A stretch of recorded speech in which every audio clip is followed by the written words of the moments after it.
Hey everybody, and welcome to The Void, a show dedicated to filling the void between being an employee and becoming self-employed. Most people refer to starting their own company as taking the leap, as if they're blindly jumping off a cliff and into the unknown. This show is here to help you understand that it doesn't have to be that way. As always, if you like what you're hearing on the show, please do us a favor and help share The Void with somebody else who might be wanting to start their own company. We saw an opportunity to help others understand that self-employment is well within your reach. And just as our businesses have grown organically and by word of mouth, we want this show to grow the same way. So if you see somebody asking questions about starting their own service-based business, please do us a favor and send them a link to the show. I'm your host, Mitch Smedley, and with me as always is David Hilton. Hey, buddy, I forgot something. What's up?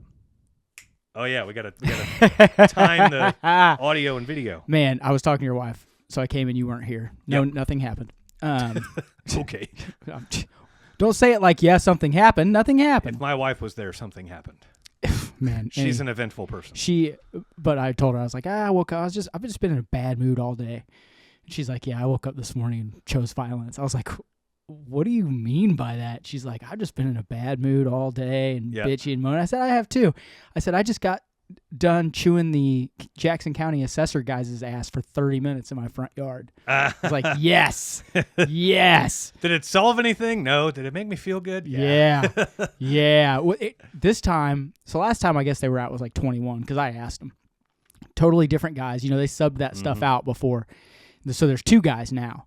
Like a young guy that's been there like 2 months and this old guy's been there like 5 years maybe. And he's got to be upper 60s.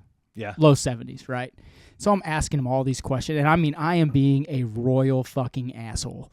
Like, I am like, this is bullshit, you know, all this different stuff. You guys are, you know, I know it's not you, it's your job, but you're perpetuating the problem by even working there. Like, I literally looked at one guy in the eye, and I was like, I don't know how you fucking sleep at night. Yeah. I said, this is bullshit. And he's Make like, sure you go to Frank White's house and jack his up, too. Yeah. I said,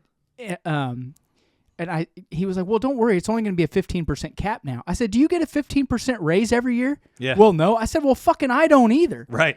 I said, what are you going to do when one of these 80-year-old men who has cancer, who's about to die, he's about to lose his house, or his wife's going to lose the house after he dies, and you roll up there and he's like, you know what? Fuck these dudes.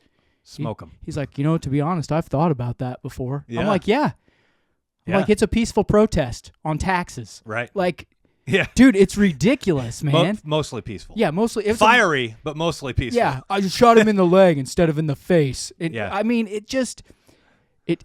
I want to be careful what I say because I was kind of a dick. But, like, I don't understand how people can be on the side of any government knowing that they're screwing people out of money. Like, even if it is just a job, how do you... Did you see my Facebook post from like an hour ago? No. How do you look yourself in the mirror when you're perpetuating the high tax situation in Jackson County? Yeah. So today's tax day. That drives me crazy, man. Right? Today's tax day in America. Yeah. And I pay mine early. Yeah. Paid all mine. I got lucky this year. I only owed 18. We owed 29. Yeah. We did well this year. But so I did some super fast research, and the average American pays 29% in income tax. Well, income. Yeah. Not sales, not property, not county. Yeah. Income. Yeah. They're really getting us for about 55, 65%. Yeah. Not death, not real estate, income. Okay. Gotcha. Okay? So the average American pays 29% in income tax. And if you were to take all the days of the year, today we are 29% of the way through the year. Oh, are we really? So here's your nice little reminder that as of today, every dollar you've made so far this year is going straight to the government. Don't say shit like that. Like it makes my blood boil. Yeah. But yeah, you're right. Yeah. It's complete horseshit, man. Yep.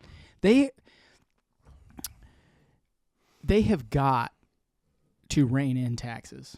Like Josh Hawley was calling for it, I think, a couple weeks ago about we've got to start initiating some of the biggest tax cuts in history or people are not going to be able to survive. Dude, I'll say this. I am not a proponent of communism by no means. No. But there are facets of communism where I'm like, that must be nice.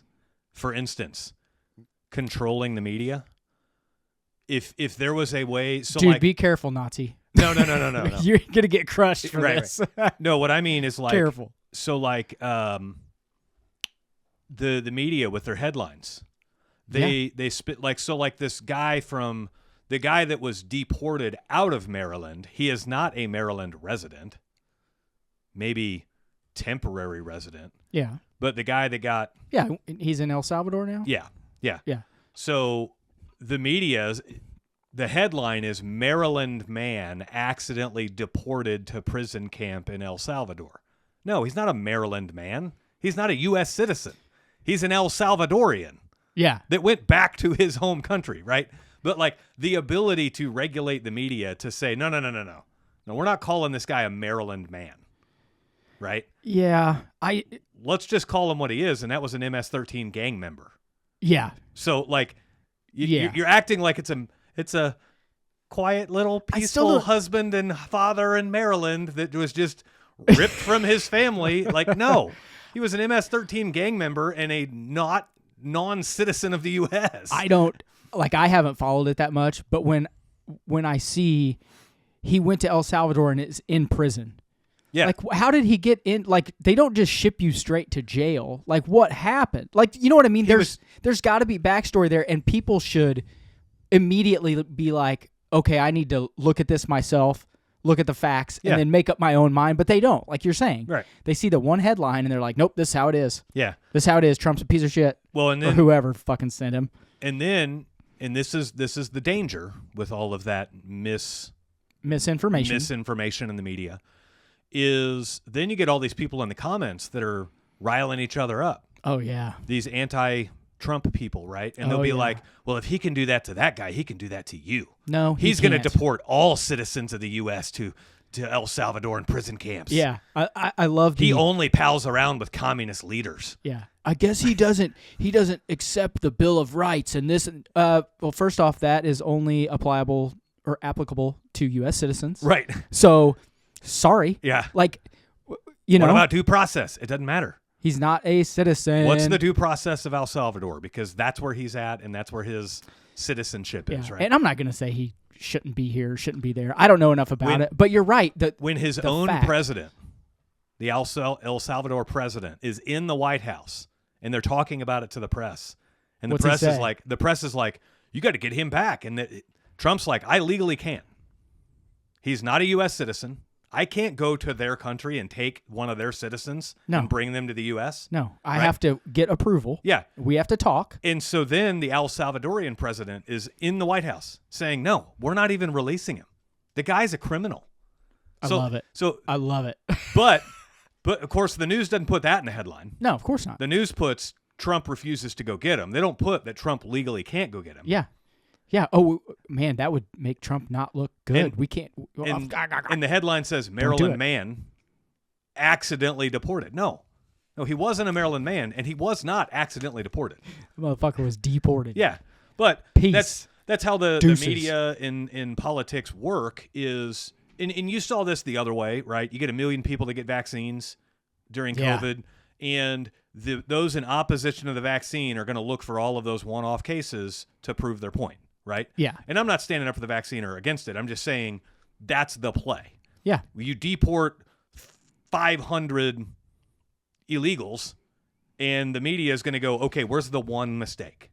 Yeah. Where's the one guy that's questionable on whether he should be deported or not? And they're going to run a whole story on the one guy. Yep. And it's like, dude, I would happily get rid of the one for the 500. Yeah. Every time. Yeah. I'd run that bet every time. Yeah. And if you don't get in that position, guilt by association, right? You don't get in that position unless you're in some murky area anyway. Yeah. Right? If you're in the gray water, right. You're and all in the gray water. Democratic politicians have found ways to change the definition of what is a legal resident in the U.S. Yeah. They've been working on that for 3 weeks now. They're an undocumented immigrant. No, that means they're an illegal alien. Yeah. We're not going to sugarcoat this. Yeah. If you are here in the U.S. and you don't have documentation, you are in the U.S. illegally. You are an alien to this country and an illegal alien. Yeah. No beating around the bush. No point in sugarcoating the words and trying to make it sound nicer. But they do it on purpose because now they're an immigrant. right? Now it's just an undocumented immigrant, right? It's like that's like getting a DUI and being like, well, it's not that my blood alcohol content was too high, it's that my alcohol to blood content was too low. Yeah. Like I didn't have enough blood for the alcohol I drank. That's I had given blood that day. That's why. It's not that I didn't drink too much. Yeah. Or like saying, sir, you can't give me a speeding ticket for going 170 in a 50 because if I'm going 170, I can't see that 50-mile-an-hour speed limit sign. I can't read it. So therefore, I'm exempt, right? Like they come up with all these weird ways to lie with language. Yeah. It's frustrating. Yeah, we did that. When did we talk about that? Was that 2 shows ago? Lying with language was the last show. We talk about it a lot because it's very prevalent now. Well, for some reason, and I think about it a lot, like how did we get to this point in the media? Like freedom. I mean, I'm serious. Like no, with freedom comes chaos. So like we ask for this when we want freedom. Yeah, but it just like we know that back in the day the media was manipulating people a little bit. Like, just and the government wasn't telling us everything. They still don't now. Mm-hmm. But it's like, how has it come to a head where it's so extreme on both sides and that people are just comfortable knowing that they're being lied to and they don't care? Is it ignorance through bliss? Yeah. Is it like, what is it? Are people are people so comfortable in their American lives that they're just like, whatever? Well, it's like I shared. I can't antiquate it to anything. It's about a year ago. I shared a picture of 2 lions. One was on a prairie. In Africa, in the plains. One's in jail. And then one's in a zoo enclosure. Yeah. And it says one of these lions has access to free healthcare, free food, free lodging, free everything. Yeah. The other one has freedom. Yeah. What do you want? Right? Yeah. And the people at PETA, when they see that, their little heads explode. Right. But I want the lion to be out. But we want free health. Yeah. They don't know what to do. And there's really no right answer to it, right? Some people... Hey boys and girls, it's David. Mitch and I started Tradewinds to help trades professionals start their business, or if they've already started, to get it to a healthy and profitable level. It's training, it's coaching, it's mentoring, all in one. Click on the link in the description to find out a little bit more. There's a promotional video you can watch when you go to the website. If you fill out the contact form, I'll even make Mitch call you. Some people want to be in prison. It's structure. It's 3 squares a day. It's you know what I mean? Well, some people want to be homeless. My mic. Some people want to live in an apartment where they're not responsible for anything, and it's almost like jail, but you're free to leave. But it's this tiny little dingy, nasty little apartment, but everything's taken care of. You don't have to worry. When you're in there, you're safe. It's all fine. There's no extreme overhead of possibilities from owning a home and all that. The problem is they want everyone to be like that. Yeah. You know what I mean? If we were all like this, the world would just be a great little place. And that's why with freedom comes chaos. Well, and that's why we're the lions that want to be outside. Yeah. I want to be outside and do my own thing, and I don't want to be told what to do. Like, get the fuck out of my way, man. Yeah, and if you want to be inside, that's great. Don't try to convince me that inside is better, and I'm not going to try to convince you that outside is better. Yeah. We talked about this last week. Yeah. It's like, we all want to coexist, but I can't coexist under your rules, and you don't want to coexist under my rules. So just let me be me, and I'll let you be you, and you just shut your fucking mouth all the time. It's the definition of coexist. They don't know that. We don't have to be friends. We don't have to be pals. No. We don't have to help each other out. No. We can exist in the same place. Yeah. I will let whoever do whatever, however. I don't care. Just leave me the fuck alone. Yeah. That's all I really want. I want like 5 friends, and I'm happy with that. Yeah. Like, get the fuck out of the way, man. Yep. But no, it's like this constant bombardment of bullshit constantly. So what? Today's topic is... Are we going to actually talk about something? Yeah. Oh, okay. Yeah. So today's topic is going to be... A couple space cadets about things that you can do in the business when things get scary lean, when things get tight, when work dries up, right? We have a lot of people right now that work is drying up. And the main reason why, especially the plumbers that listen to this show, is plumbing is semi-discretionary. In other words, that leaking toilet, you can fix it today, tomorrow, or next week, or next month, right? Yes.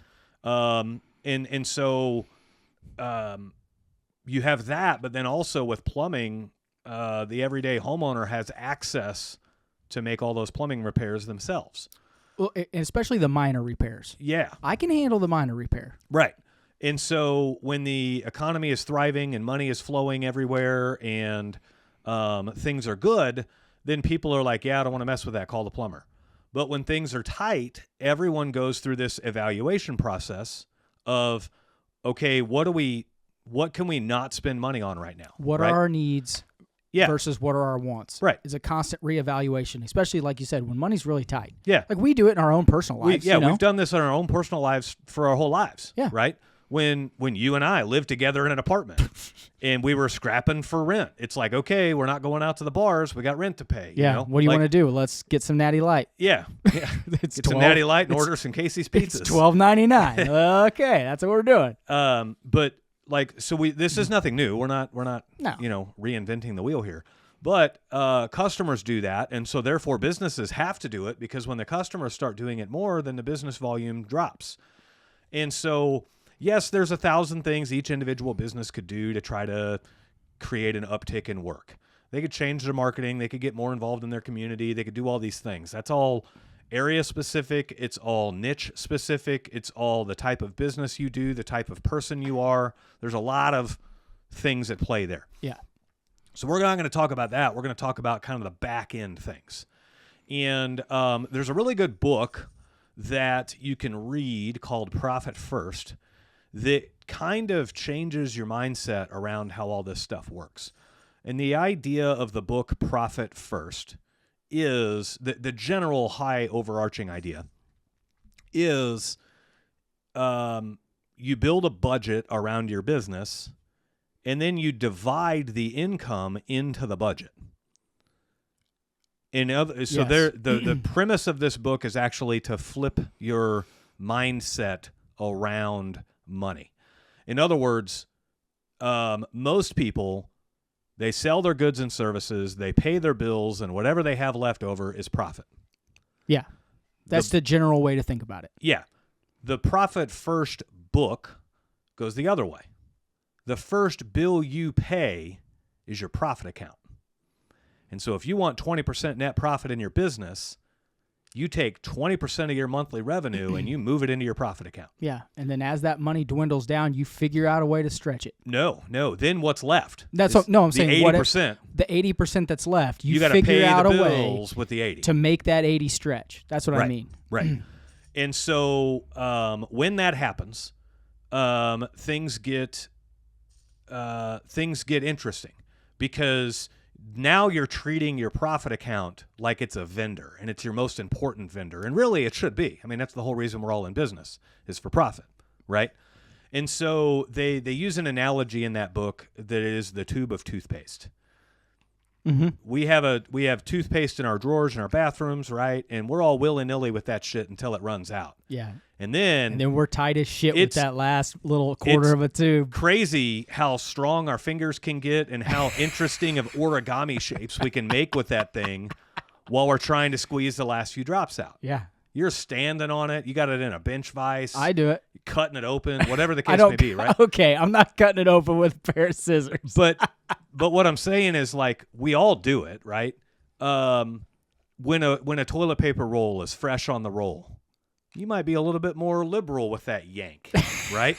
But when you look at the roll and it's got just a few wraps left on it, you're like folding it, and I got to make this count. And yeah, damn it, man. Changes your pattern, right? I meant to send you a picture today. The shop bathroom in my shop, I didn't change the roll. I just set it on the thing. Oh, yeah. And I was like, I'm going to wash my hands, and I'm going to take a picture, and I'm going to send it to Mitch. And I totally forgot until right now. Damn it. And so the idea of Profit First is pay your profit account first.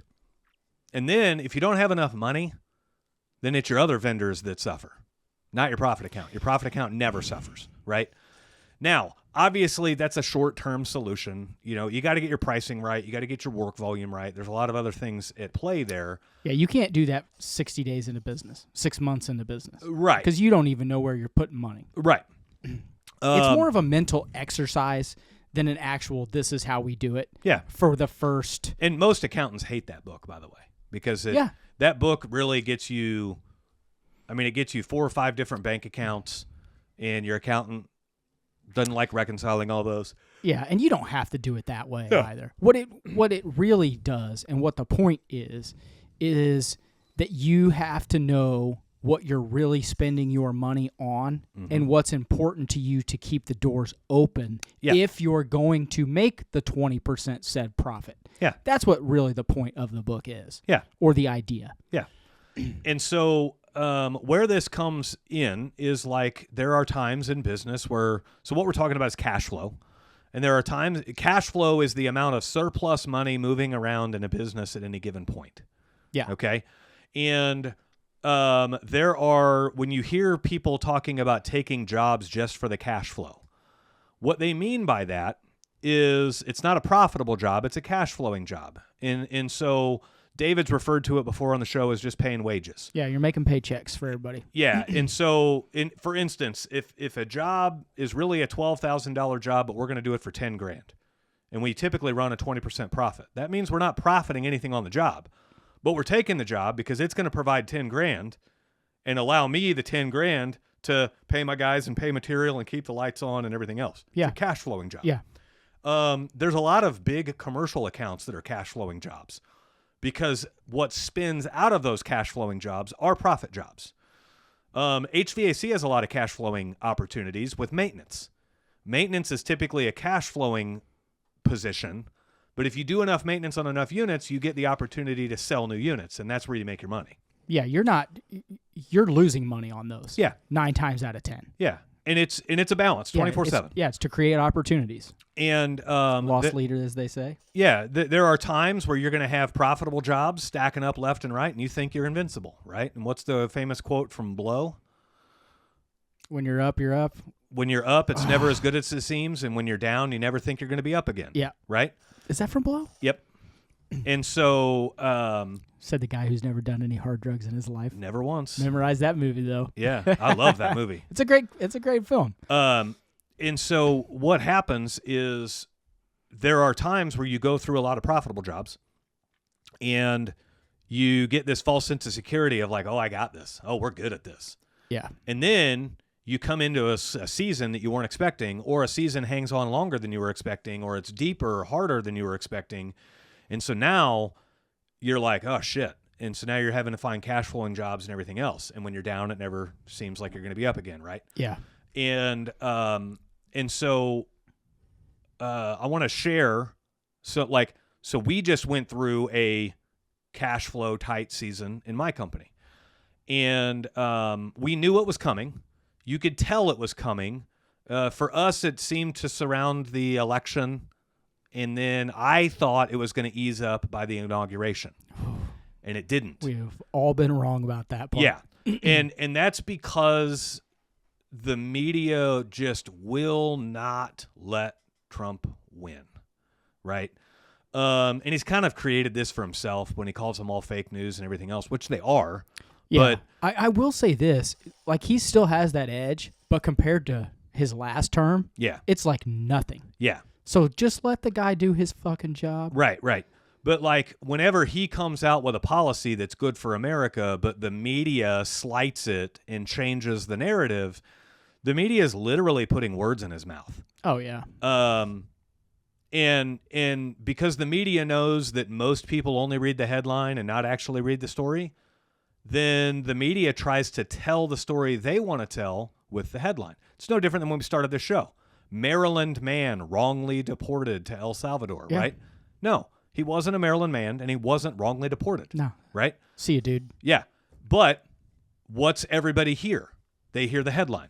Yeah. Right? And so because of that, because the media won't let Trump win, you know, when Trump announced the tariffs and the stock market dropped, every media outlet was running 4 stories an hour.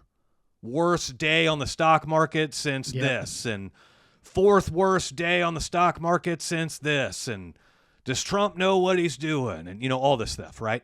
And they're just creating tons of doubt. Well, what happened the very next day? When the sumbitch went right like 2,000 points up. Fourth best single day in the stock market since World War II. Yeah. You know what? Did you hear about it? Nope. No, right? Nope. So I posted about it. Oh, most rightful people did. But so what happens then is those people that blindly follow the media, those people that love to live in apartments and have everybody else make decisions for them, right? Yeah. Those types of people heard stock market crash and never heard best day ever. No. And so the image of the president for those types of people is this is bad, this is doom, this is gloom. Yeah, they're still living as if it hasn't bounced back. Right. They're still thinking and believing in their little world that it's over. The world is ending. And they're allowing one deported person with questions around his deportation to classify their entire opinion on should we deport illegal aliens. Yeah. Right? And like there's gonna be accidents, right? It's just it happens. Yeah. We've all made mistakes, and these guys running our government are no different. They make mistakes too. They could have the best of intentions. They're still gonna make mistakes. Yeah. Even if you're batting 99%, that means 1 out of every 100 people you're gonna wrongly deport. Yeah. And that doesn't mean you need to stop because there's still 99 people that need to go. We'll make it right. We'll fix the one. Yeah. But get the 99 out of here, right? Yeah. And that's the other thing. It's like they don't even let anyone explain, like, are they trying to make this right, that right? Yeah. They blanket coverage it, and that's it. Yeah. There are no facts that are brought to light. Nothing. Yep. So I want to share something that happened in my own business recently. You guys have heard me talk about we use an Amex Express, American Express Platinum. Tradewinds does too. Love the Amex. And they're a great benefit. However, last week I had a 1 hour and 45-minute conversation with them on the phone. And we usually pregame. We have not pregamed Nope. this. I'm very intrigued at what you're going to say. Yeah, so our Amex Platinum has no limit. Nope. I don't think any of them do except for the cashback ones. Yeah. Now, it's designed to put everything on the card and then pay it off every month. Yes. That's what it's designed for. It does have a $50,000 carryover limit. Okay? So what that means is if, let's say I put 30 grand on the card this month and I don't have the money to pay it off. I don't pay it. I just pay a minimum payment. 30 goes to the 50 capped carryover, right? And they're making their interest payments, but I do have a limit on the carryover. As long as I pay the bill they all off, have a carryover limit. Yeah. Unless you're Richie Rich. Yeah, but like the difference between an Amex and like a normal Visa or MasterCard or whatever is a Visa might just have a $50,000 limit, which means you can't swipe that thing for 51 grand. No. It'll decline. Yes. The American Express is truly unlimited, but it does allow you to carry 50 grand over month to month, okay? So as things were getting lean and we were kind of trimming things down and I was preparing for hard times, so I essentially... When did this... Give me a date. January 15th? No. February 15th? October, November. No shit. Okay. Yeah. I started posturing for getting as lean as I possibly could for 25. All right, so you've newly started your company and you're trying to pinch pennies. However, you don't realize the biggest thing that's hurting you right now is not gathering all of your information into one spot and making it super efficient for you to use. So the answer is Field Pulse. It gets you off of paper tickets. It gets you off of all of that crazy office work at the end of the day and reconciling all that stuff. And it lets you organize everything with ease. It puts it all into the computer. It actually puts it all into the cloud. So it's not even putting it on your computer. And it lets you organize your customers. It lets you organize all of your service calls. Heck, it'll even route you to your service call. And the best part is, even after all of that, you'll probably realize about a 100% growth in your business just in the first year of using Field Pulse. So if you'd like to check out Field Pulse and see what great looks like, click on the link in the description of this show. Okay. And the logic there was, I'm going to be lean, and that way if shit hits the fan, I'm ready. And if shit doesn't hit the fan, well, then we're just going to be profitable sons of bitches. Okay? I like it. And so I started propositioning and posturing and preparing for that. And so we do that. Well, then I want to say it was probably December. Yeah, December. December got pretty lean for us. And so we typically spend about 25 to 30 grand a month on our Amex. Okay. We run all of our bills through it, and then we just pay it off every month. Yeah.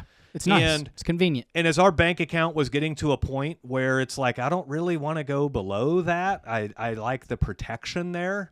It's like I have this 50,000 carryover with Amex. I'm going to use it. I got the cash in the bank to pay it. I'm going to use it in case I need that cash. Right. Yeah. I'm gonna lean on the 50,000 carryover. You're going to give yourself a buffer. Because I'm going to I want my capital, right? Yeah. And so we leaned on it a little bit in December, and we leaned on it a little bit in January. We did not lean on it in February. Okay? Okay. And so you paid everything off in February? Is that what you're telling me? Paid everything off in February. Okay. Yes. Got it. I like it. So you paid the bill you got. Yes. Okay. So March comes around, and at this point, we have... I want to make sure I get my numbers right here. You want a pen? No. So March comes around, and we have about 30 grand in carryover on the Amex. Still on there. Still on there. So you paid everything that was due, but not the carryover. Correct. Okay. And so we have about 30 grand in carryover. And again, the idea was let's get through these. Like January is always a hit or miss month. Depends on weather. February is always a hit or miss month. Depends on weather. March, April, May are usually really good months for us. And so the logic there was let's just ride the carryover and use that. That's a benefit to us, right? Yeah, March or April, we'll pay all that stuff off and start fresh. Let's use the benefit. We got the money in the bank, and we're just rolling with it, right? Okay. I mean, I don't like it because I don't do that. But I understand the logic. And to be honest, like shit has been so bad. Yeah. From November, December, January. I don't blame you for it. Yeah. Like, it's just one of those things you have to... Yeah, you have to deal with. Well, and I'm using a tool that I have in my toolbox. Yeah, right. The Amex is a tool. Yeah, it and happens. I'm using a piece of the tool that I don't usually use, and that's that 50,000 carryover. So last Monday, I get an email from Amex, and it's got a charge on there for $19, and and it says we just wanted to let you know that we went ahead and approved this charge. But if you don't pay a nice size payment, you're probably not going to get any charges approved going forward. And you're like, what? And I'm like, fuck? well, this is weird because I'm not anywhere near our 50 limit, and we're unlimited on the month-to-month stuff. And the amount of money they wanted was $33,000. And I didn't get a phone call, so apparently you weren't too worried. And so I'm like, Dave, I need some cash. That is weird. Well, the carryover amount was about 33. Oh, okay. And so I thought maybe this is Amex, like we haven't leaned on the carryover amount ever before, and now we have. And also another thing that happened in this is we finally got Ferguson. Ferguson I used to pay with electronic funds transfer. Wire it straight from my bank. Yeah, EFT. I finally got Ferguson to accept Amex. So now I can get points on my parts bill. Nice. Yeah. So flights, baby. March was the first month where Ferguson hit the Amex. And so Amex sees a carryover that hasn't usually historically been there, and Amex sees an increased spending behavior that hasn't usually been there. And so I know all this. And so I get the email and I'm like, okay, they just want good faith money. They've seen us carry over, which we haven't done before, and they've seen us now put like an extra 10 grand a month on the card. This dude is about to get into us for some serious cash and fold. Exactly. That's why they're, And so I'm like, cool, I get it. We've got it. I was prepared for this. Yeah, I'll call. Pay it off. Hello. Yeah. This is Mitch Smedley. So Smedley Plumbing. I did run the risk, and I'm like, okay, we'll see where this goes. Sure enough, the very next charge that went through got declined. What? Why did you run that risk? Just to see? Just to see. You were curious? Yeah. Okay. Because the email didn't demand the money. It just said, we suggest you make this payment. And so I'm like, well, let's see how strongly they suggest it, right? Let's see how they're feeling. And so they declined. I went to go pay a $7,000 bill with the Amex, and they declined it. Okay. First off, you probably should have picked something small, like $50 of gas, like something, dude. And so luckily, I'm standing in this guy's office to pay this bill. And did you look him in the face and go, hey, If this gets declined, No, I warned him. do not panic because warned I'm him. testing So, Amex. do you remember last Monday morning, we were on a coaching call, and I said, well, that's weird. Amex just tried to call me. I need to take this call. We were on a coaching call because I had to put it on mute. Was that Monday? Yeah. That would have been yesterday. No, 2 Mondays ago. This was last week. But anyway, Amex called me. It was Monday afternoon. Maybe. Because we had Joe and then, Okay. And yeah. yeah. Okay. Monday afternoon is when they called me. And so Tuesday was when I was trying to pay the $7,000 bill and it got declined. And so I'm standing in this guy's office to pay the $7,000 bill. And before he even swipes the card, I'm like, I'll be honest with you. So I got like a funny email that kind of worried me. And then Amex tried to call me. But then whenever I picked up the phone, it like hung up on me. So if this declines, like don't freak out. Like I got to call them. But it's Amex. Like, we're good for it. And the guy's like, yeah, we're good. They too had been, I think Amex may have had a policy change because their business runs on Amex and they too had been getting some kind of interesting emails. And so they were like, did you know this guy? I'm just curious. Not very well. Okay. No. But so it declines. And I said, cool, let me go call them real quick. They sent me this email yesterday saying they suggest I pay $33,000. And so I said, okay, cool. And he was like, dude, I already got your card info. And his thing automatically sent you an email, like the way their CRM works. And he was like, because we deal in big amounts, like declines happen. Yeah. He says, you don't even need to come back in. He says, call Amex, get it all squared away, and then just call me. You can just pay. No, you can just hit pay on the invoice. There's one click. Oh, digital. Gotcha. It's already got your card info in it. So you just hit click and it'll run and it'll be good. No big deal. And I'm like, cool. And he goes, don't worry, we got you. Like this shit happens. And I'm like, I know. So I call Amex and I pay him the $33,000. They laugh. No questions, no nothing exchanged, no Mitch, nothing. who? So I pay him the $33,000 and then we run the 7 and it's no big deal. Friday. This is good. Continuing. Yeah. Okay. So Friday. Normally it's not just like storytelling hour, but I kind of like it. Okay. Friday, change it up a little bit. I get an email from Amex that says, hey, we just got this charge for like $28 and we went ahead and approved it. However, we suggest you make a payment of $18,000 if you want us to keep approving more. And I'm like, hold up. You just asked for $33,000 on Monday outside of our billing cycle. Is this an email or a phone call? Okay. It's an email. So you're getting ready to call them. Yeah. Okay. It's an email, and now they want $18,000. They just asked for $33,000 on Monday. And I paid them the $33,000 on Tuesday. Yeah.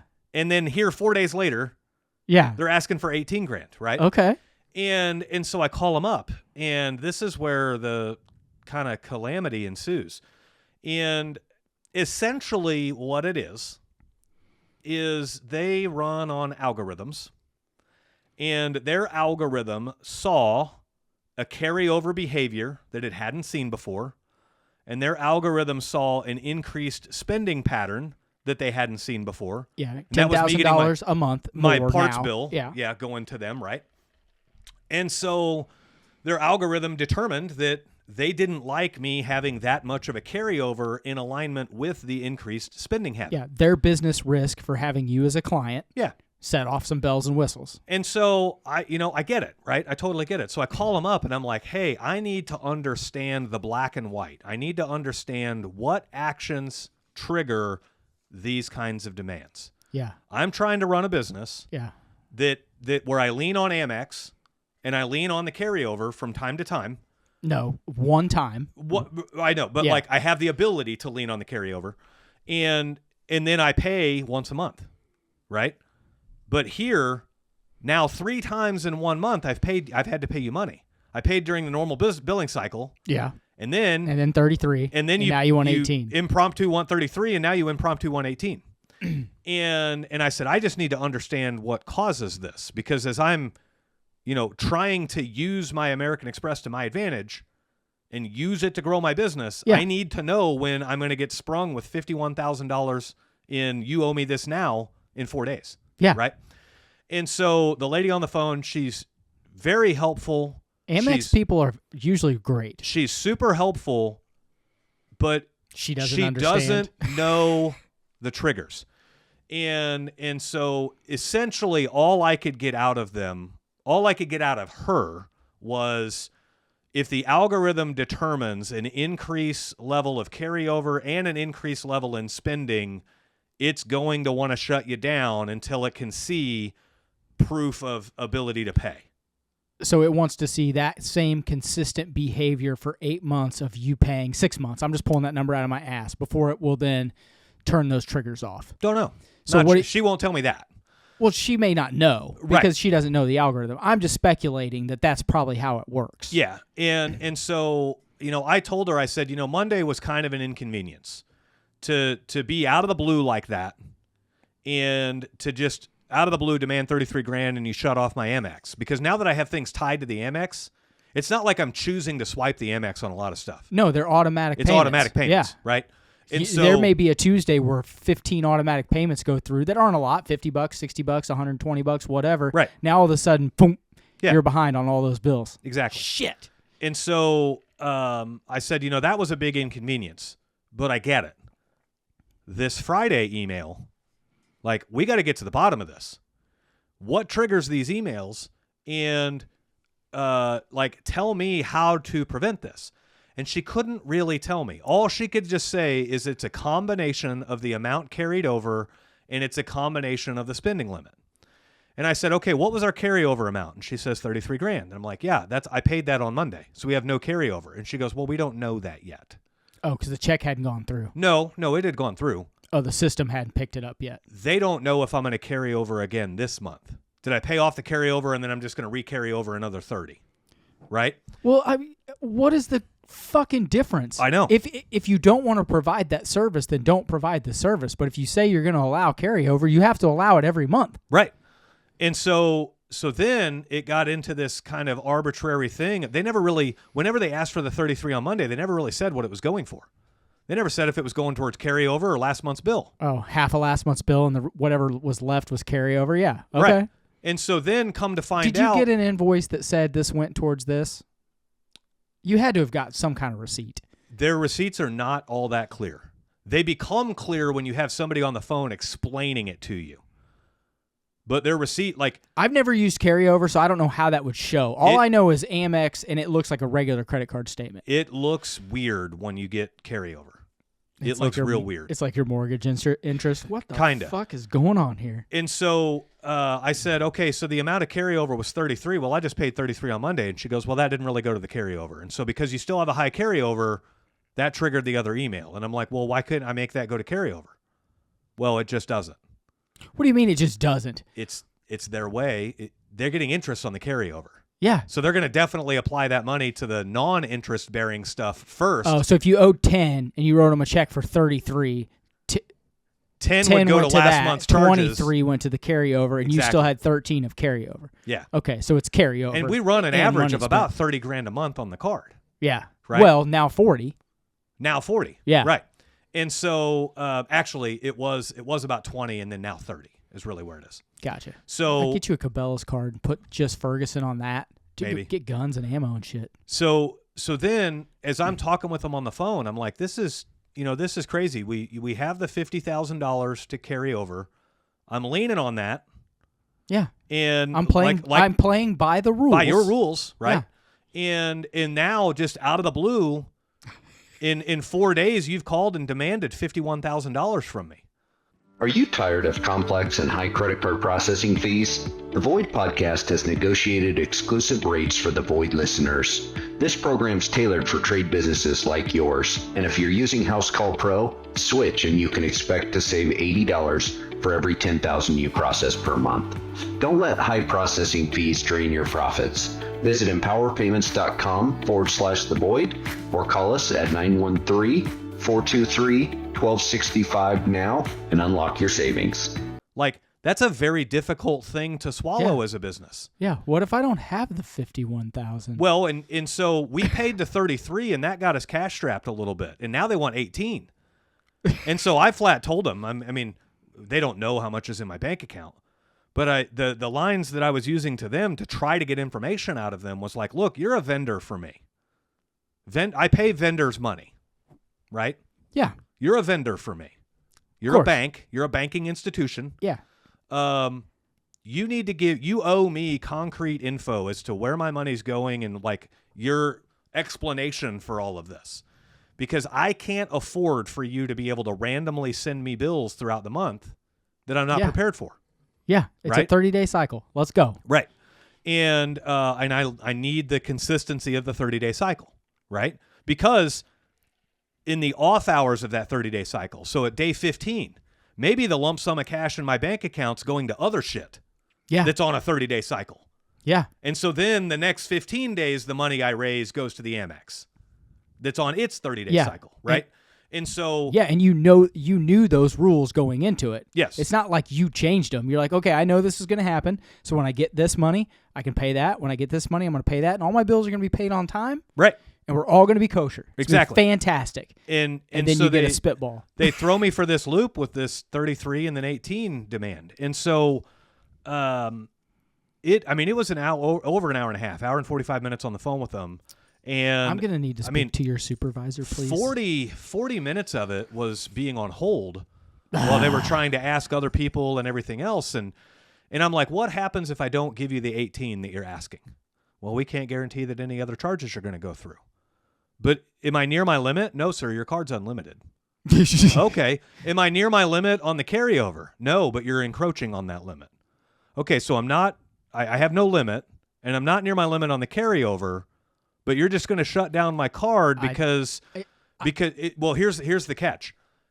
They say they said, sir, the reason we're doing this is because we've seen a pattern of increased spending and increased carryover. Yeah.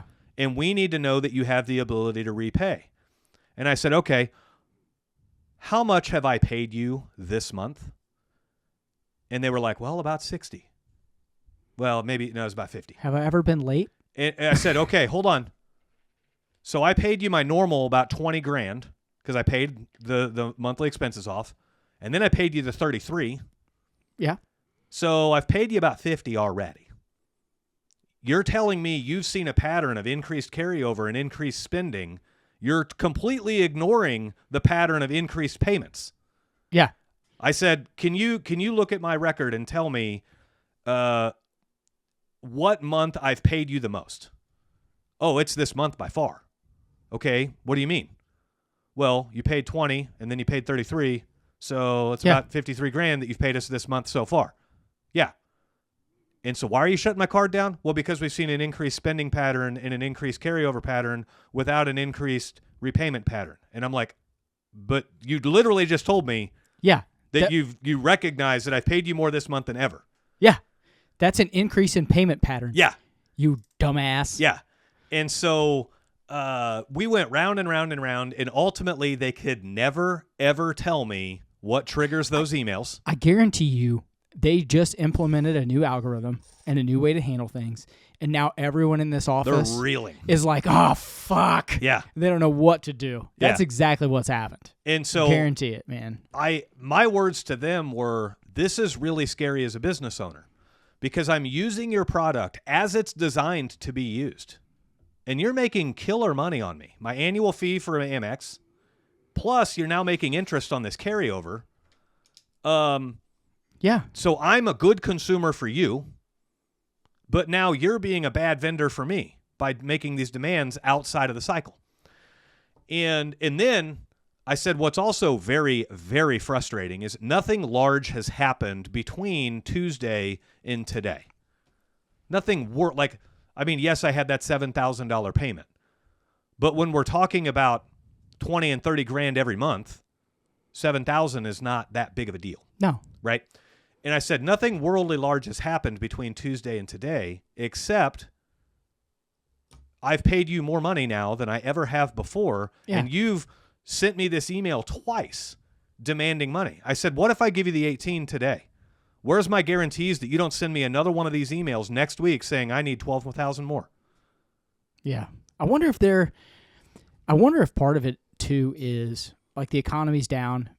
People are putting a ton of money on their credit cards. I wonder if they're starting to get stretched. Could be. And they're realizing, hey, we have to kind of rein in some of this spending. This could be a lever they have to pull for their FDIC. That's what I'm saying. Rules, right? Maybe they have to have so much cash in the bank to cover their debt. Maybe people are running those cards up and they've got too much out there. It's possible. Yeah. But It's you very want to possible. like it's really interesting to come out of probably the 3 most difficult months I've had in business. And March was good. Other than this part. March was good. Other than this part. Yeah. Well, and this is all April stuff. Anyway. I always think quarterly. Yeah.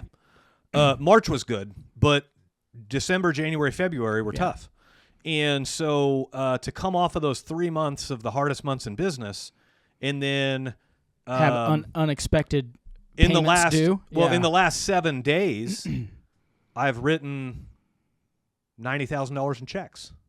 That's tough. Taxes, Amex, all these things, and so it's just interesting to where, I mean, on one hand, I can be frustrated because they're not upholding their end of the deal. And I'm sure somewhere in the fine print it says they can do this. Of course. They're not idiots. Of course they can. Now, would I understand the paragraphs to read that? Probably not. No. It's probably written in such legal speak that I would never have an idea, right? Yeah. But when they present you with an offering of an unlimited credit card and then a $50,000 carryover, and then as you start to use the $50,000 carryover, it affects your unlimited status. And this is how you find out about it. That's kind of crazy, right? Yeah. I mean, think about it this way. If you were actually in a real spot where you didn't have that cash, because say you did a big commercial job, and you're like, they're paying me next Friday. Yep. And they call you on Monday, and you don't have that money. Yep. But you have other jobs that week you have to buy material for. And now all of a sudden you're scrambling. You got to get creative. What do we do? Right. I'm going to call Dave and ask him for some like, I would give you the money, but you know what I mean? Right. Like, you just have to, sometimes you have to get creative. Yeah. Man, that could have been a bad curveball. Well, and so if you hadn't been prepared. The scenario I gave them was, okay, Monday, out of the blue, you send me this email. Tuesday, I send you $33,000. Friday, out of the blue, you demand another 18. What if all I got's left is 18? Yeah. Okay. So I know they don't give a fuck. I know, but I said let's just run this hypothetical for a second. If all I got left is 18 or 20, and I give you the 18, and then you come, and I have to give you the 18, otherwise you're going to shut my card off. Yeah. Well, then let's say next week you come and ask for another 10, and I don't have 10, and so you shut my card off next week. Well, I'd rather you shut my card off right now, and I keep my 18 in the bank. Yeah. You know what I mean? Yeah, fuck you. Because I can use that 18 to go buy material, to go do more work, to pay off. Yeah, because even carryover. if they send you to collections and blah blah blah, they're talking 90 days. Yeah. Yeah. And keep in mind, I'm still not in violation of any of their policies. I've never missed a payment. Yeah. I've never been late on a payment, right? Nothing like that. I've been a wonderful steward to Amex. Steward. And so, I told that lady on the phone, I'm like, look, this poor girl. We weren't yelling. No, never. I'm just saying she doesn't know, and she has no answers. Yeah. And she's sitting in that little cubicle at her desk, and she's like, I understand what this guy's saying, but there's nothing I can do. Right. And I want to help him. And it's like her third day. Yeah. She's just fucking losing her shit. Yep. Ugh. And so Fuck this guy. Part of the time I was on hold was because I was going to them and saying, I want a guarantee from you that you're not going to shut my card off before the next billing cycle. I'm not in default. Yeah. I'm not anything. Yeah. I'm literally using your product as you've told me how to use it, and now you're not liking it. Yeah. And I can't afford these random things. God, right? I just had to give the credit card authorization for Vegas. Oh, man, I hope I don't get some weird shit with that. Maybe. But sure not. So essentially I didn't even pay him the full 18. I paid him 10 instead of 18.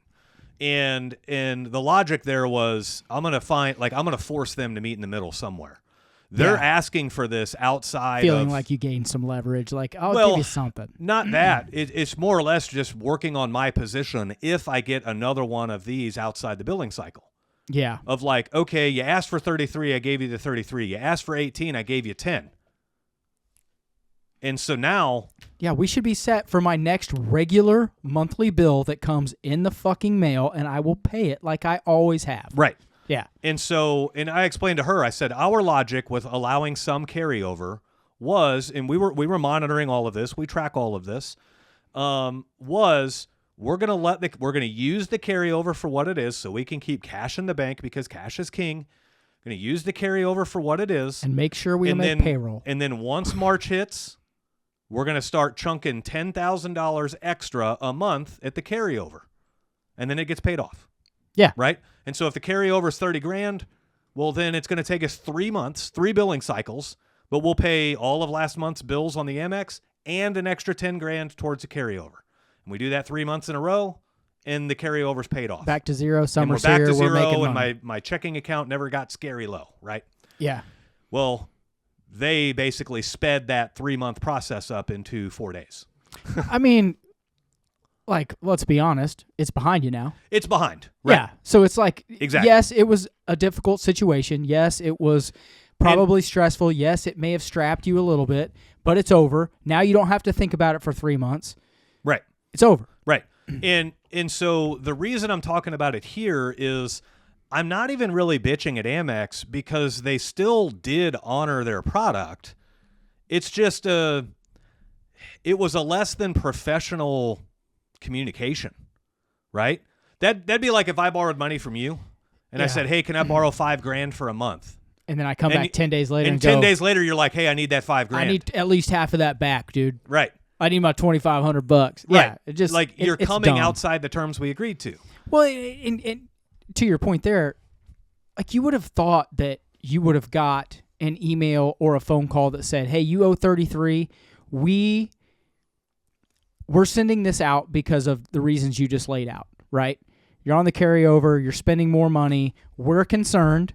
Right. But you have X amount of days to facilitate this or 7 days. Or, hey, at your next billing cycle, all of that is going to be due in full or whatever. You can't demand it and then just shut someone's shit off who's playing by the rules. Right. Who's literally using every tool in their arsenal to do the right thing. Yep. To keep guys working, Yep. keep money coming in, and then just be like, nope. Right. Can't do that. Sorry. Yeah. Yeah. And for you know what's weird? From a company like Amex, like you wouldn't expect that. No. I wouldn't expect that from MasterCard, Visa, Blue Ridge Bank. Like you just like those are huge financial institutions that have rules and regulations that they have to follow, that they want you to follow. And as long as everyone drives in their lanes, these types of things don't happen. Right. So it is weird that they've gone to that or had to go to that. Yeah. It's very, like you said earlier, it's very interesting. And then for it to happen twice in 4 days. Yeah. Well, that's how you know it's algorithm, like literally it's computer program. Well, and so I told them, I'm like, you're telling me your algorithm is smart enough to see this, but your algorithm isn't smart enough to look 4 days ahead and not think that you're going to have to do this again in 4 days? Like I said, is hard to swallow as this whole situation is. I would have much rather that Monday email said $51,000 instead of getting this weird anomaly email demanding $33,000 and thinking, well, that was odd, but hey, we covered it and we're good. Yeah, and then, or 51 at the next billing cycle, like something. But to get it, we pay it, and then to get it immediately again. Yeah, something. I'm telling you, some people might be hearing this and thinking scam. We're not paying the people on the phone. No, of course not. I log into my Amex account and I make the payment direct. These aren't. I'm not. I don't want people thinking I got scammed for $51,000 here. It's not somebody calling out of the blue. It's not. It's not Habib. It was the last time we spoke. He was calling me about my car's extended warranty, and now he's calling me about my outstanding Amex balance or my unpaid tolls. Yeah, no, it was It was Dave and Joe copying Amex's website and then calling him. Yeah, and then you spoofed the website. Mitch just fucking paid me $43,000. Right. Right. You know what? That's a good idea. I'm sure. I mean, it's fraud as fuck, but yeah, I'm sure those scams are out there. Man, I'm telling you what, scams. I don't want to change the subject, but Easy Pass. Toll road going to Kansas. Yeah. So we got a bill in the mail for when we went skiing, right? It was $8.91 or some bullshit. Janine pays it. Well, we never got one coming east. Yeah. I'd say they just missed our license plate, whatever. No big deal. Who cares? I'm not. But I start getting these texts. Janine starts getting these texts. I'm going online. I'm typing all this shit in, looking at it, blah, blah. That one almost got me. Yeah. That one, and I am super diligent at what I read. Yeah. Make sure all the English is perfect. If it's not perfect, Yep. But man, it was close. Yep. It was close. These phishing scams are getting bad. So the same thing happens with parking places. Yeah. You'll have people that own a parking lot, and they try to get you to pay to park there. Yeah. And this happened to me on one of my trips to Texas a year or two ago. There was a parking lot that apparently was a privately owned parking lot that you had to pay to park in. It had 2 entrances. The entrance that I went in had no signage indicating it was a paid-only lot. I love it. None. I pull into that entrance and I park. And they send me, their security cameras got my license plate or whatever, and they send me a bill in the mail. A collections bill for like $80. And get bent, bro. they were like, you didn't pay to park here. And so I call them and I'm like, I wasn't supposed to pay to park there. And they're like, oh yeah, it's a private lot. Clearly marked. You didn't pay. You got to scan the QR code and plug in your license plate and blah, blah, blah. And I'm like, no, that's not there. And they're like, oh yeah, it's clearly marked. And I'm like, prove it. Well, you have to prove it. And I'm like, no. That's not how America works. Yeah. Innocent until proven guilty. Prove to me you have a sign on that entrance. And I'm in Kansas City at the time. This was in Dallas. Did you go up there and snap a photo? No, I went to Google Earth. And I drove down the street on Google Earth. And I'm like, motherfucker, there ain't even a sign to pull into this parking lot on Google Earth. Taking screenshots. Yeah. I'm like, this photo's freaking old. Yeah. And it's not even on there. Yeah. So, like, I ain't paying it. Well, you're going to go to collections. For what? Send me. You can't send me to collections for something I never legally, We're agreed to pay. do. Yeah. So, good luck. That's the DirecTV thing. I think have I said this on the show? I don't know. So we had DirecTV, and this was during the whole Biden and all the bullshit, and they took Newsmax off of the TV and a couple other channels that I didn't really care about. But anyway, so they, they're sending me bills. I'm calling them. I'm like, hey, my channels aren't on here. I'm not paying. I'm not paying this bill. And they're like, well, we credited you $2. We can credit you $2 per channel per the original agreement. I said, that's the only one I watch. I said, frankly, that's bullshit. I don't care if it's in the agreement. I'm not fucking paying it. Well, we're going to have to shut down your service. I said, shut it the fuck down. Yeah. I said, I don't give a shit. She's like, well, you still owe $230. I said, well, I ain't fucking paying it. Yeah. And there ain't no one that can make me pay it. Yeah. And she's like, well, we'll send you to collections. I said, bitch, I got money. Send me to collections. I don't care. Yeah. You know me. I don't want to be a pompous asshole here, but we don't do credit anymore. Yeah. We just don't. We don't care. Yeah. All right. I've been on collections for 2.5 years. And so it they'll call me and I'll tell them the same story. I'm like, no, those motherfuckers lied. Yeah. They didn't do what they said they were going to do. I'm not fucking paying them. Well, sir, this is going to hurt your credit. I said, bitch, I don't give a fuck. Yeah. I don't care. Ding my credit. I don't care. Yeah. It makes no difference to me. I got my 4th letter. And I don't mean 4th letter. My 4th different collection agency letter yesterday. Yeah. I was like, fuck you guys. They just keep passing it on. Oh, yeah, they just keep passing on. They're going to get, and now they're, we can settle it. So instead of $230, it's $140 now. Yeah. Janine's like, what do you want to do with this? I was like, shh. Yep. Throw that motherfucker in the trash. I said, fuck you, man. I'm tired of everyone else expecting me to have integrity and do what I'm supposed to do. But when you can't back up what you're supposed to do, right, and then expect me to jump through hoops for you, fuck you. Right. Get bent. Yeah. Yeah, that's $230. Lick my ass. So one of the levers that you can pull in a business. Not to get off topic. Kind of. Speaking of, is financial leverage. Don't pay your parts bill, right? And I'm not advocating for you to stiff the parts guy. Well, what I'm saying is if you're in the habit of paying your parts bill every month or every week, or when you go on the counter, run it on credit for a minute. Your parts house has terms. Yeah. Right? And so if it's a matter of missing paychecks or paying your parts bill, you take care of your guys and you let the parts bill ride. Yeah. Right? If it's a matter of missing paychecks or missing a vehicle payment, you're going to take care of your guys and you're going to miss the vehicle payment. Because guess what? You miss one vehicle payment, now you're a payment behind. Big deal. You still have a vehicle.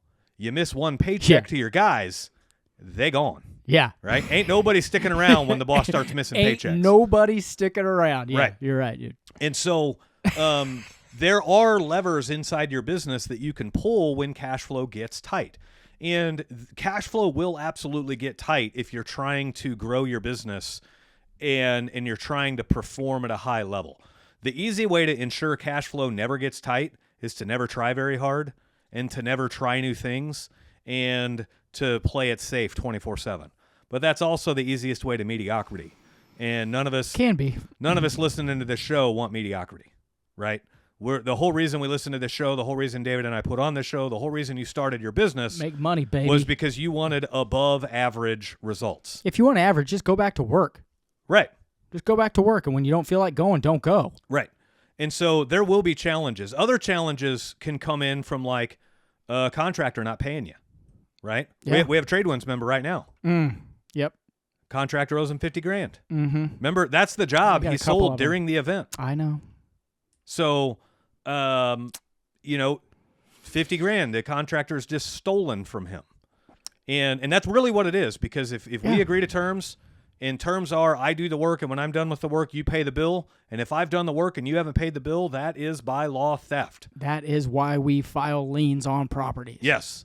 Yes. Yes. Yes. Did you see the story of the plumber that returned to the restaurant after they didn't pay their bill, and he dropped a test ball down their sewer and replugged their sewer?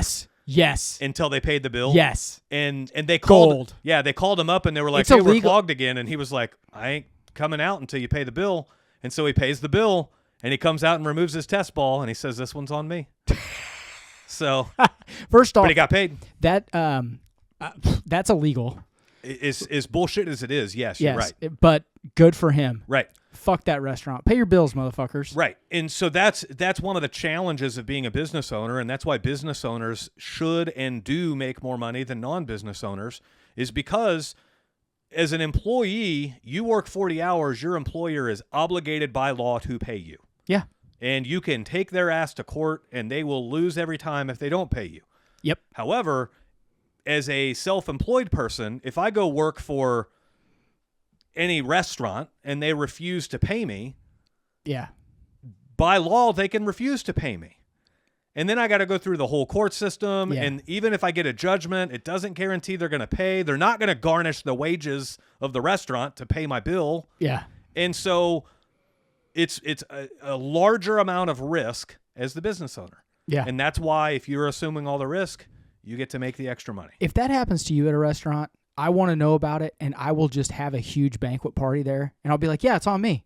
And then they're all going to leave, and I'm walking the fuck out. There you go. See ya. Yeah. Deuces. Yep.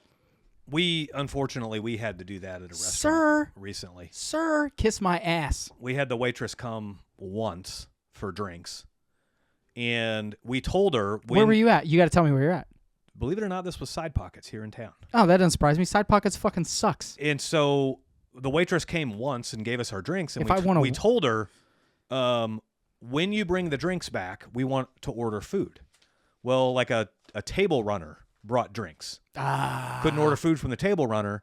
Never saw the waitress again all night long. Not even running around on the floor. Not even in a position where we could flag her down. She was probably going home. She probably dipped and quit and left. Yeah. And we don't know. That's funny as shit. But it's like, we've been sitting here for an hour and a half. Our drinks are empty. Never got food. Never got to order food. Never got to order new drinks. I love you. You sat there for an hour and a half. We were playing darts. Okay. We weren't like sitting there mad waiting. Get up and go. Yeah, no, we were playing darts, but it's like, okay, if she hadn't stopped by in an hour and a half, like, we're just out. I'm not, like, I've been trying to chase you down to give you more money. I'm not going to chase you down now to give you the money I owe you. Yeah, it's 2 drinks. Who cares? Yeah. I can't believe you went there. That place sucks. We go there quite a bit to play darts. Do you really? It's a fun place to play darts. It's a play. I will say they have the best dartboards. Captain's has some. They suck. They're nice dartboards. They're off in the back. They're out of the way. Most people are playing pool. Yeah. So I don't play the dartboards in the front. Yeah, you play the ones in the back corner. Ones in the back, so. Yeah. But wrap us up, Mitch. Essentially, you will have cash flow pinch points when you're trying to grow a business. Get used to it. Get ready for it. Yeah. Because what doesn't kill you makes you stronger, right? Yeah. When I first opened my business, if I had to pay out $51,000 in 5 days, you'd have shit yourself. I would have shit my pants. Yeah. Right? But now, those are like warm-ups. Yeah. And so it changes your behavior and it makes you a better person, right? And it's truth to the motto that if you can't solve a $100 problem, you'll never be able to solve a $1,000 problem. Yeah. And if you can't solve a $1,000 problem, you'll never be able to solve a $10,000 problem.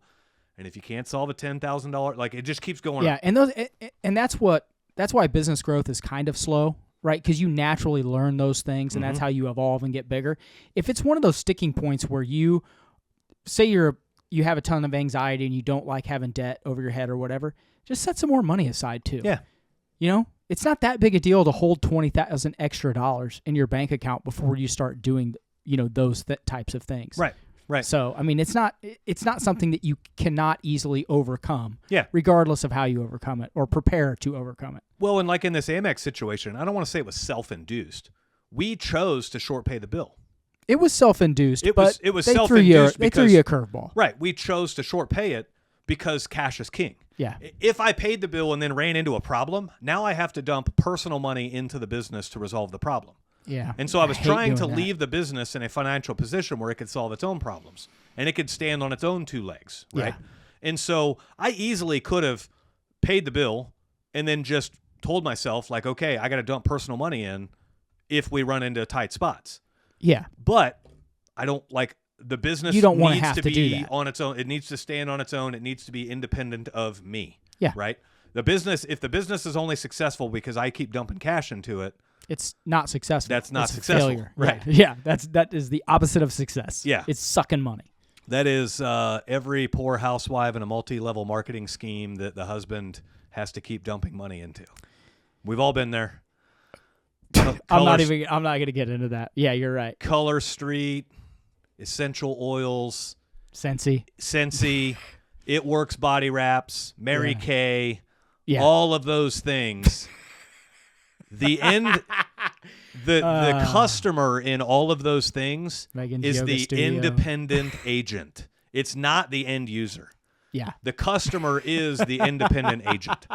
So I didn't think you were going there with that, but that's good. You're right. it is what it is. It is what it is, dude. So, but if you guys have interesting challenges, cash flow challenges in your business, we want to hear about them. Our emails are at the bottom of the description of the show. You just click on the description, you'll see them in there, and shoot us an email about some interesting cash flow things that you got. Another thing that I want to hear from you guys on, if you have employees or if you've ever managed employees, I want to hear the worst call-out excuse you've ever gotten from an employee. Like, I'm sick and shitting my guts out kind of call out? I'm gonna give you mine. I'm gonna lead with mine, and then I want the viewers and the listeners to give us theirs. So Is this recent? Recent-ish. This is at my company. 2 weeks ago? No. Okay. So Does the worst this guy still work here? No, God, Okay. no. The worst call out I ever got was a guy that was trying to claim that he was becoming ill, severely ill, and he's paralyzed from the neck down. Can't move. What? And this was after not showing up all day and not responding and everything else. Okay. Was this the guy you hired and was only here 4 days? No. You've got an array of losers. Not that work now. Yeah. No, right now we are more solid than we've ever been. Yeah, you're good now. But this guy, God, dude. it's in the afternoon on a Friday, and he was like, "I'm been in the doctor all day. I'm paralyzed from the neck down. I got a disease of some kind. They're trying to figure it out. Can't feel my arms. Can't feel my feet. All this stuff. We call right? that mushrooms. Took too many mushrooms. 4 hours later, he uploads to social media. Oh shit! Pictures of him dancing, hands in the air, partying it up at the bar district downtown. Oh man! And you're gone. And deuces. Paralyzed from the neck down. Deuces. Yeah. I've got a good one. It wasn't that's mine. It's not a call out, but I'm not kidding you. This guy was working on a compressor, okay? Rotolock train compressor, okay? Like you've got a pipe wrench, you don't cut it, you don't unbraze anything. Says he throws his back out. He's on the job. Throws his back out. He says, he texts this in. I've been laying outside in the pouring rain. I threw my back out. I can't get to the truck. I have to go home. You can't get to the truck. How are you going to go home? Right. Is like the response, right? So I call him. Hey, what are you doing? Okay, I got to the truck. I was able to crawl to the truck. I'm going home. Dude, you just sent this text like 4 minutes ago. Yeah, I was able to get to the truck. I'm going home. Could someone go by and get my tools? Like, what do you mean? Someone goes over there. The only thing there's a wrench. He had somehow got all those tools into the truck. Yeah. Walked off of that job on a Friday. Oh, yeah. Dude, come on, bro. I had a guy. Now, this wasn't a call out. Come on. I used to work at a place where the policy was you are dispatchable until 4 o'clock. I'd be so drunk. And so a lot of guys would get to their 2 o'clock call, and it would be a very short call. But they wouldn't tag out till 4:01. They wouldn't tag out until 4:01, 4:10, yeah, something I'd have like done that, the same right? shit, dude.